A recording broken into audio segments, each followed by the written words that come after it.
Selamat sore teman-teman sekalian. Masih di channel Dunia Filsafat.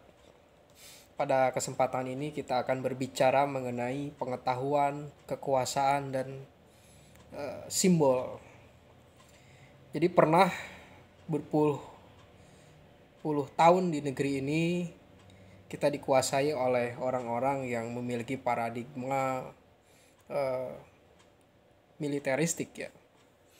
Kekuasaan itu ditopang oleh suatu sikap kemampuan menguasai gitu kan. Dan memang penguasa ini memang latar belakangnya dari militeristik. Dan itu bisa menjadi simbol gitu kan. Ketika seseorang menggunakan simbol kekuasaan, dia ingin membangun suatu wacana bahwa dia memiliki kekuatan gitu kan. Baru-baru ini kita melihat ada seorang yang sering membuat gaduh di negeri ini memang dengan pemberitaan kritik oposisi itu kan. Dia memakai pakaian militer gitu kan, padahal dia bukan militer gitu kan. Yang dia ingin lakukan adalah hadirnya suatu citra gitu, gambaran wacana bahwa dia itu memiliki kekuatan, memiliki kekuasaan, ada pendukung gitu kan. Jadi citra, gambaran mengenai sesuatu itu ingin menghadirkan efek kekuatan gitu kan.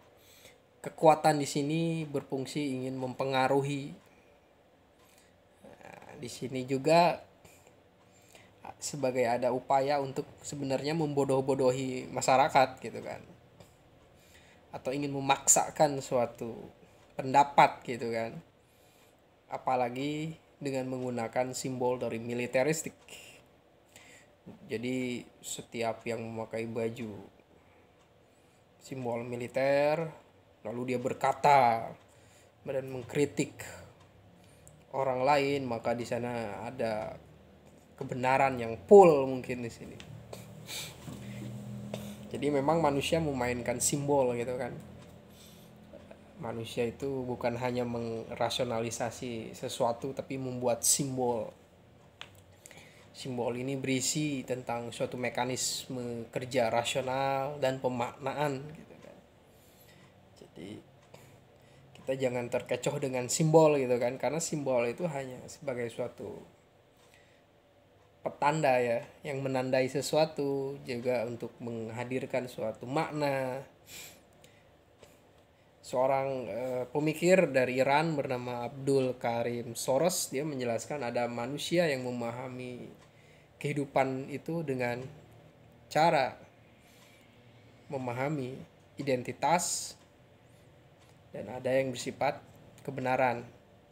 Jadi manusia yang menggunakan identitas berusaha untuk menggunakan simbol-simbol saja, sesuatu yang dangkal gitu kan. Bahkan ketika memahami bahwa yang penting itu simbol, yang penting itu adalah luaran saja.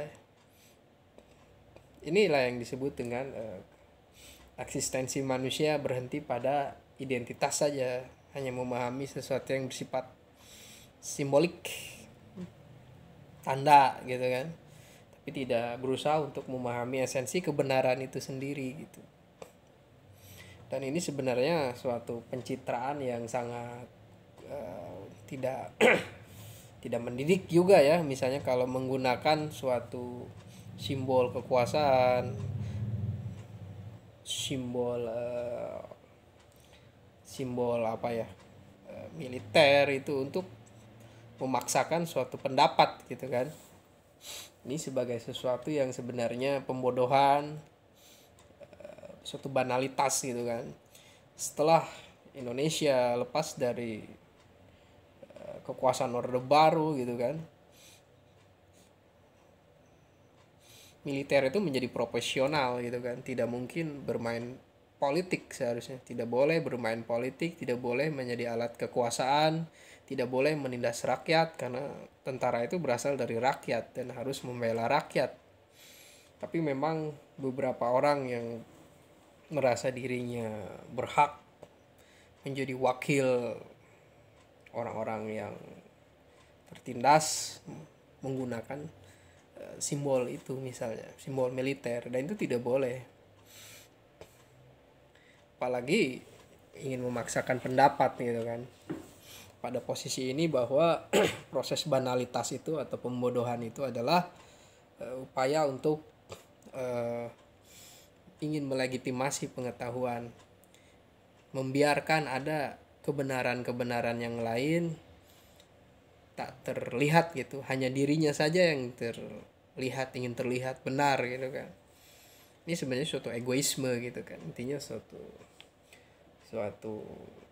dihadirkan di dalam ruang publik sesuatu yang bersifat egoisme, tidak berbudaya sebenarnya.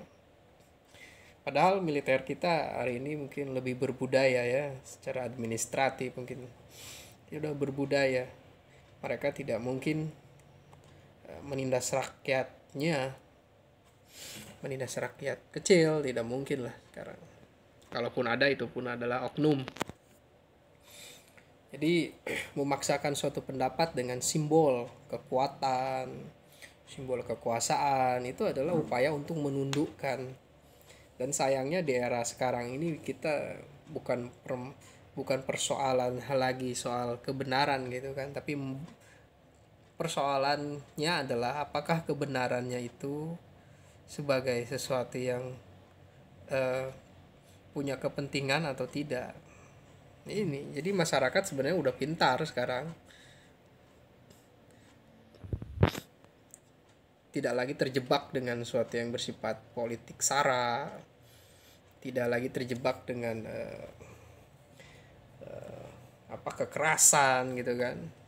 Dan anehnya ada orang yang mau kembali kepada suatu keadaan penuh dengan pemaksaan, penuh dengan manipulasi. Itu kan sebagai suatu kemunduran gitu kan. Jadi Indonesia ini ke depan ini semakin harus, orang-orangnya memang sudah pintar gitu kan, dan memang harus melatih mungkin semakin bertahan dan bisa membuka diri, meluaskan pemahaman batinnya agar ya tidak terjebak dengan hoax, tidak terjebak dengan suatu kesadaran palsu, dan juga bisa menilai secara adil gitu kan. Ya sekarang kan masyarakat harus semakin pintar kan, dan bahkan memang sudah pintar gitu. Jadi pemaknaan itu akan berelasi dengan rasionalitas, pemaknaan itu akan berelasi dengan kondisi batin juga. Mereka yang memaknai sesuatu kebenaran secara kotor itu berarti ya batinnya kotor. Kalau mereka memahami tentang pemaknaan mengenai kebenaran itu bersifat manipulasi, maka itu adalah pikirannya juga masih menggunakan paradigma rasionalitas instrumental, atau yang berusaha untuk mengeksploitasi orang lain, bukannya menghadirkan suatu kebenaran, malah menghadirkan suatu kebohongan. Hal ini adalah disebabkan oleh kondisi jiwa gitu ya, sakit jiwa gitu kan. Ada alam bawah sadar yang seharusnya mengkondisikan kehidupan ini bersifat ideal, tapi seseorang melakukan suatu tindakan yang tidak ideal. Dan persoalannya bukan dia tidak memiliki kebenaran gitu kan, tapi karena egoisme itu saja. Karena egoisme dia tidak bisa melihat bahwa selain dirinya itu benar gitu kan. Selain dirinya seseorang memiliki kebenaran, bagi dirinya ya dirinya saja yang benar. Sehingga ketika dia melihat orang lain, maka dia melihat apakah yang lain itu benar bersama saya, dan kalau ada yang berbeda pendapat dengan dia salahkan. Itu saja. Ini karena egoisme di dalam diri manusia, dan kita tidak boleh egoisme. Terima kasih.